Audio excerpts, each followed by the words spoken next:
seguimos en estas conversaciones en el contexto de la elección presidencial que estamos próximos a vivir este 19 de diciembre, y hoy día en particular vamos a hablar sobre un tema bastante relevante, no solamente en el contexto presidencial, sino que también a nivel más macropolítico, con la discusión en la Convención Constitucional y la instalación de los gobernadores regionales. Me refiero al proceso de descentralización, por supuesto, y para eso estoy con un experto en la materia, Egon Montesinos, académico de la Universidad Austral, director del Centro de Estudios Regionales de la misma universidad y miembro del Observatorio Nueva Constitución. Egon, ¿cómo estás? Muchas gracias por la conexión, por el tiempo de conversar con nosotros. Francisca, muy bien estoy, expectante nomás con esto de las elecciones presidenciales.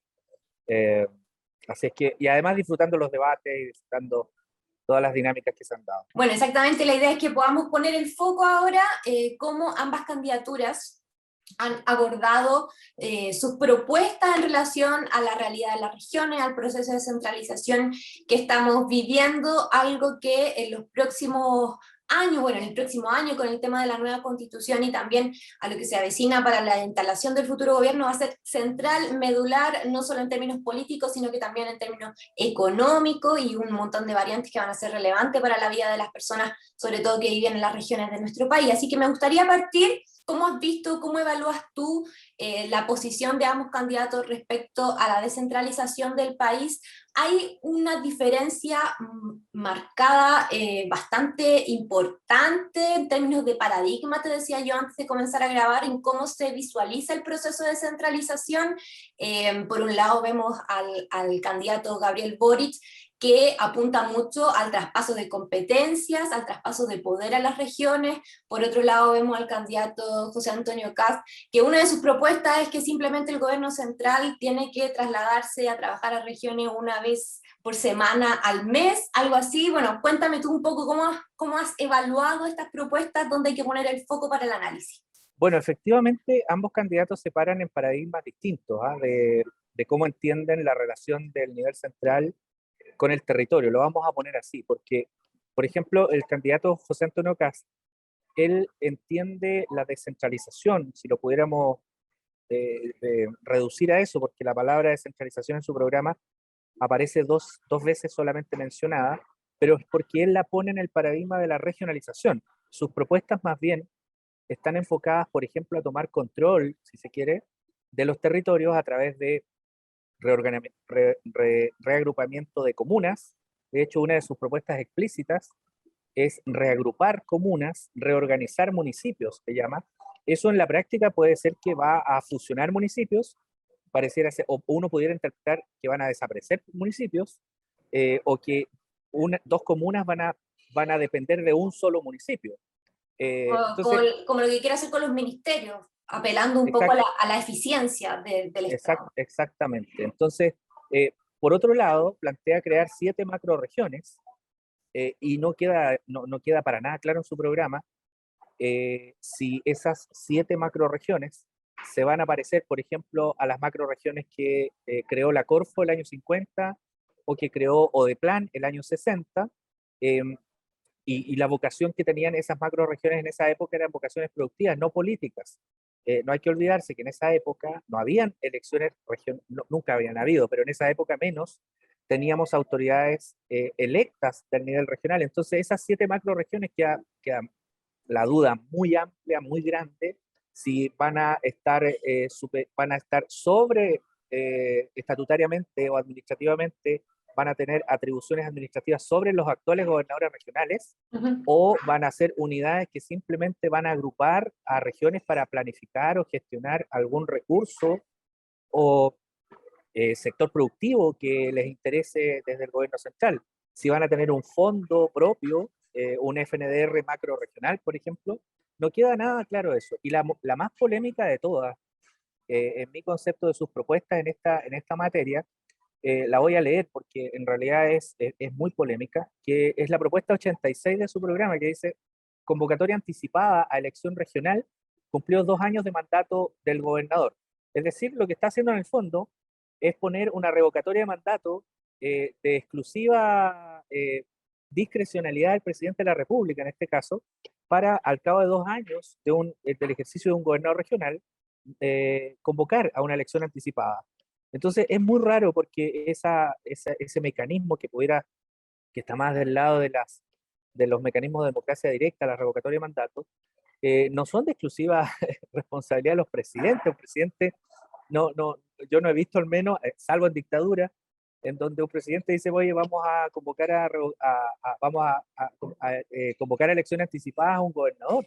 Pero sí, sabiendo, poniendo el paradigma que tiene José Antonio Kast, sus propuestas están muy enfocadas en regionalizar Chile. De hecho, el título de sus propuestas es ese. Hay otras propuestas, él tiene 18 propuestas en esta materia, hay otras propuestas que son razonables, son problemáticas a nivel comunal y regional y que creo que abordarlas es bueno. Por lo tanto, estas tres propuestas son muy, muy, muy complejas, por decirlo menos. En cambio, el candidato Gabriel Boric se focaliza, más que en regionalizar, se focaliza en distribuir poder político, en descentralizar. Y ahí, bueno, en un ejercicio rápido, la palabra descentralización en su programa aparece mencionada 25 veces, en el programa de José Antonio Kast aparece solo 2, y ahí, claro, plantea algunas propuestas que tienen que ver con aumentar el Fondo Común Municipal, con, por ejemplo, tener un estándar de ingreso para los municipios que sea que no sea tan disparejo como es hoy día. No sé, hoy día hay comunas que tienen un ingreso per cápita de 120.000 pesos, por ejemplo, y otras cerca del millón. Él plantea que un piso de 300.000 pesos sería como el piso mínimo para cada municipio del país. Plantea aumentar el Fondo Común Municipal, perdón, el Fondo Común Municipal, bien digo, pero también el FNDR. Hay algunas propuestas que ya se venían implementando del gobierno de la presidenta Bachelet, que las toma, como el Fondo de Convergencia. Hay una propuesta que toma Gabriel Boric y que está en discusión hoy día, que tiene que ver con la creación de 2 fondos: el Fondo de Equidad Interregional, que me parece que es una buena iniciativa, siempre y cuando venga con fondos nuevos, no con los mismos fondos que tienen hoy día las regiones.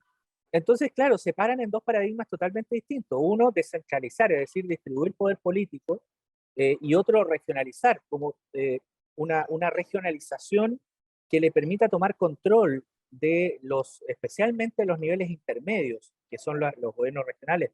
Esto por el lado de José Antonio Kast. Entonces, creo que hay 2 posturas sobre Chile regional muy, muy distintas. O sea, de hecho, Boric, una de sus frases es que quiere terminar su mandato con menos poder con el que entró. Entonces, claro, eso claramente se ve reflejado en su programa en materia de descentralización. Bueno, otra de las diferencias que han manifestado precisamente es terminar con la figura del delegado presidencial. Gabriel Boric dice que va a enviar un proyecto para eliminar definitivamente la figura del delegado.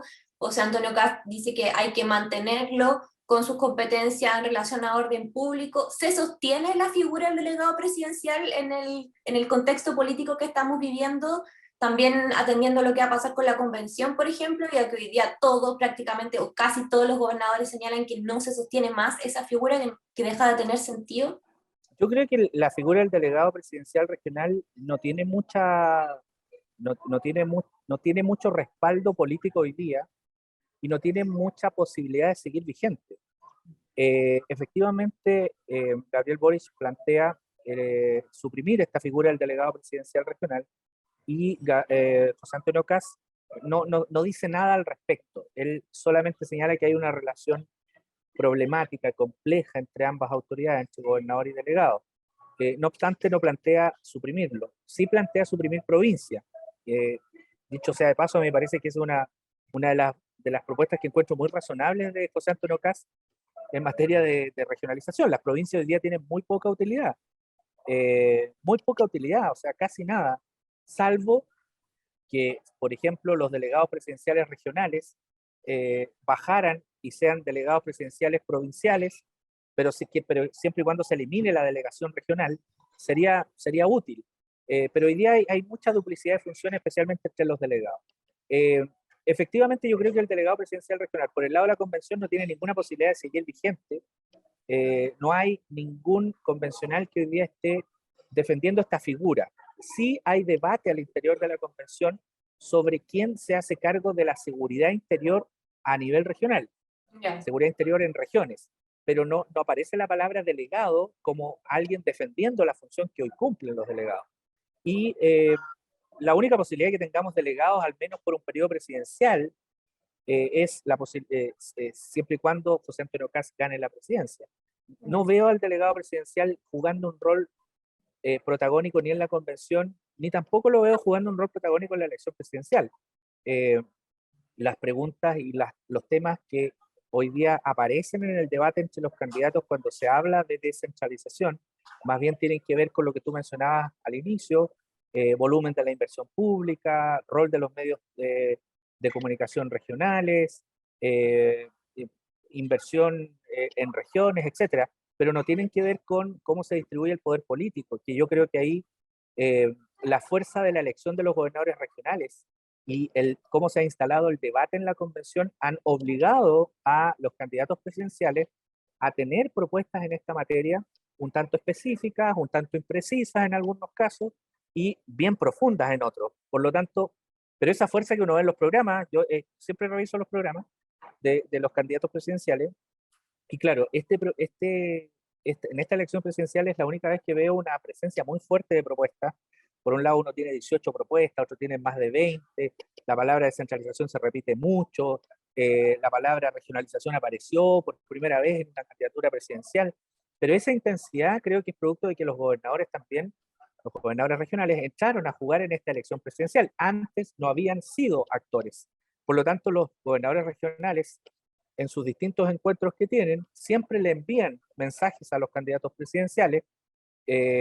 Por lo tanto, creo que la fuerza con la que aparece el tema en los programas es gracias a la presencia de gobernadores regionales. Y la fuerza con la que aparece y está apareciendo el tema en la convención es gracias a la representación territorial muy fuerte que hay en la convención. Hay muchos líderes de organizaciones territoriales, muchos líderes que no vienen de partidos políticos.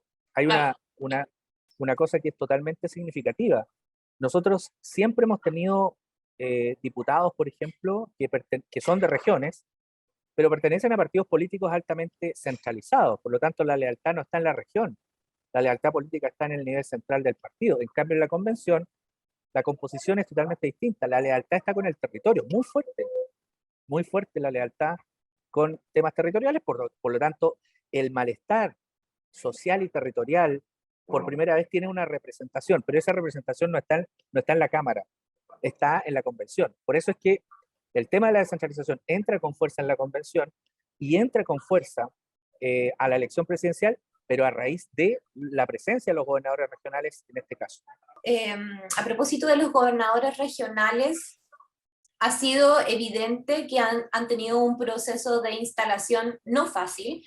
Nosotros en el diario hemos tenido la oportunidad de poder conversar con la mayoría de ellos, y para ninguno ha sido sencillo instalarse, ya sea en términos administrativos, en términos económicos, en términos políticos, transversalmente ha sido complejo. ¿Cuáles son los principales desafíos a partir de hoy día de la figura del gobernador regional, también de las temáticas que se están conversando en la Convención Constitucional en materia de descentralización? ¿Dónde tú ves que va a estar el foco puesto, por ejemplo, cuando ya se esté materializando la redacción de la nueva Constitución o las políticas que se vayan a implementar en el próximo gobierno? ¿Dónde tenemos que mirar? Bueno, los gobernadores yo creo que tienen dos desafíos muy marcados. Un desafío de corto plazo que no depende de la convención, depende de la elección presidencial. Es decir, ahí después de leer estas propuestas, los gobernadores regionales, en mi concepto, deberían estar muy atentos. Hay dos posturas presidenciales totalmente distintas, especialmente con su rol, el de los gobernadores regionales. Entonces ahí tienen un primer desafío de corto plazo, que es poner mucha atención en las propuestas, leer con detalle qué significa esto de llamar a elección anticipada de gobernadores regionales por mandato presidencial. A mí me parece francamente una aberración. No sé qué opinarán los 16 gobernadores regionales de eso. En una de esas lo encuentran simpático, yo creo que no lo van a encontrar muy simpático. Entonces tienen ahí una propuesta de corto plazo. Hay candidatos que dicen vamos a fortalecer el FNDR, hay otros candidatos que dicen vamos a regionalizar y vamos a crear 7 macroregiones. O sea, hay que poner atención en el corto plazo, especialmente en las elecciones presidenciales. Hay un candidato que les dice vamos a suprimir la figura del delegado, que es la que le ha causado más molestia en la instalación a los gobernadores regionales. Otro dice lo vamos a mantener. Entonces, yo creo que los gobernadores regionales en esta última etapa debieran un poquito pronunciarse sobre eso. Vamos, ¿qué les parece Vamos a ver qué les parece este tipo de propuestas, que si están de acuerdo, no están de acuerdo o qué opinan al respecto. Pero hay también un desafío de largo plazo. Y el desafío de largo plazo está en la convención. Y en la convención hay un ambiente y un contexto mucho más favorable para los gobernadores regionales que lo que hay en la elección presidencial. Porque en la elección presidencial hay dos polos, hay dos lados, hay un lado A y hay un lado B. Yo no vi matices entre ambos. De verdad no vi matices. Yo veo dos propuestas distintas, muy distintas. Una a regionalizar con control político desde arriba a las gobernaciones y otra a distribuir poder. Por lo tanto, hay dos propuestas, A, B, en la elección presidencial, corto plazo. Pero en el largo plazo yo veo que hay un escenario mucho más favorable a los gobernadores, hay un escenario mucho más favorable a tener un Estado regional autonómico o tener un Estado regional autónomo, con regiones autónomas, con comunas autónomas. Hay una predisposición mucho mayor a que las regiones sean protagonistas en los próximos 40 años del desarrollo de Chile. Creo que ahí tienen un escenario muy favorable, pero ese escenario, el de la convención, no se va a concretar si no es en 2, 3, 4 años más. Es decir, los gobernadores ya llevan casi un año, van a llevar un año. Los gobernadores con quienes tienen que dialogar en el corto plazo son con el próximo presidente de la República. Ahí está su juego, ahí está el futuro inmediato de las regiones y no tan solo las regiones, de los y las gobernadoras regionales que tenemos. Entonces, claramente es muy nítido, Francisca, el desafío de corto y el desafío de largo plazo en esta materia a nivel regional. Y como última pregunta, a propósito de coyuntura, hoy día en términos legislativos, ¿qué queda pendiente? Si podemos actualizar un poquito en esa materia, ¿qué pasa, por ejemplo, con la descentralización fiscal? Eso está hoy día en discusión en el Senado, tengo entendido. ¿Cómo va ese tema? Sí, mira, haciendo un parangón con el fútbol, estos dos proyectos de ley son como la medianía de la tabla, no se juegan nada, no estás ni arriba ni estás abajo, no estás jugando ni el descenso ni estás jugando el campeonato. Estos proyectos de ley están ahí en el interregno, que no hay mucho interés porque los gobernadores regionales han dicho eso no nos interesa. El proyecto de descentralización fiscal que presentó el gobierno era un proyecto de control político de los recursos, no era un proyecto de rentas regionales. Y la ley corta creo que es la que más adhesión tiene, pero la ley corta va a depender mucho, yo creo que los gobernadores regionales ahí no han presionado a los legisladores, la ley corta va a depender mucho de quién sea el presidente de la República, porque establece mejoras en la coordinación, establece claramente definición de competencia, establece o reglamenta mucho mejor qué es una competencia, pero no sé, hay propuestas de candidatos presidenciales, ambos coinciden en eso, José Antonio Casi y Gabriel Boric coinciden en que hay que fortalecer con competencia a los gobiernos regionales. Lo contradictorio está en que uno dice eh, eh, propone fortalecer, pero a la vuelta de la esquina te pone una revocatoria de mandatos o te pone una macro región arriba. Por lo tanto, creo que esos dos proyectos de ley no están siendo del interés de ningún actor político hoy día, Ya. ni de los gobernadores, ni de los legisladores, ni de los candidatos presidenciales, salvo Gabriel Boric, que se refiere a estos proyectos de ley en su programa de gobierno, hace alusión directa. Dice, estos proyectos de ley son insuficientes, vamos a presentar una ley de rentas regionales. Es decir, claro, tú le ofreces a alguien que está esperando un proyecto de descentralización financiera, le ofreces un proyecto de ley de rentas regionales, evidentemente que no vas a presionar al legislador para que te saque un proyecto que es malo. Entonces, y el proyecto de ley corta creo que en este contexto no es una solución porque la solución pareciera ser que viene mejor, pero, insisto, de llegar a tener un escenario en donde distribuir poder político para los gobernadores regionales no vaya a ser el sello del gobierno, el caso de José Antonio Caz, la ley corta sí ayudaría a los gobernadores regionales. Por eso te digo que creo, en conclusión, que después del resultado de la elección presidencial se van a dinamizar algunos proyectos de ley, entre otros estos dos que están hoy día sin ser ley. Bueno, Egon, te quiero agradecer por el tiempo. Sin duda quedan muchos temas sobre la mesa. Espero que podamos volver a conversar ya cuando sepamos los resultados de esta segunda vuelta, a ver cómo se va a encaminar esta implementación de los programas de quien salga electo y por supuesto también los desafíos de la Convención Constitucional de aquí al próximo año. Así que nos vemos pronto, que estén muy bien. Muchas gracias. Gracias, Francisco. Un abrazo.